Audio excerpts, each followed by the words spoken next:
kai galėjom išplėšti pergalę, kaip pendelį mušėm, bet pasitvirtino tą taisyklę, kad neįmuši, tu įmuša tau. Gaila, aišku, varžybos kovingos, turėjo ir tie progų, galėjo tie laimėti, bet mes, manau, turėjome realesnį šansą.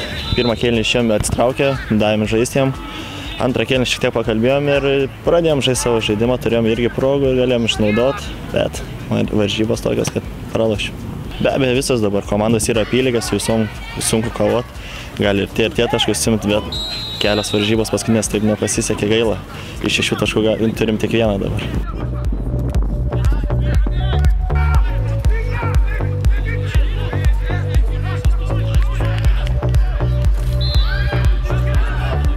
Derbis visą laiką būna nenuspėjamos varžybos.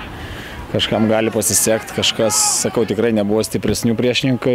Šiandien paprasčiausiai lydėjo sėkmė. Atrodo, turėjome realią progą patys išsiveržti į priekį, bet taip gavos, nežinau kodėl, bet šiandien sėkmė buvo jų pusė.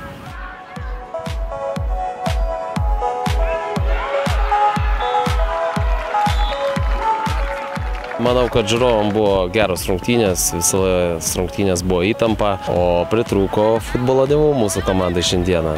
Artėja Velykos, nueisim į bažnyčią ir manau, kad atsisuks į mūsų komandą. Per pertrauką paprašiau, kad greičiau žaistų, kompaktiškiau žaistų, šitas mūsų planas pasiteisina ir truputėlį perėmėm iniciatyvą, ko pirmajam kėlinyje pasigėdom. Visko dar bus, labai ilgas sezonas, šiandien mums nepasisekė, kitose rungtynėse gal mums labiau pasiseks, taip kad žaidėjai progresuoja, tobulėja, treniruojasi nuoširdžiai, manau, kad viskas bus gerai.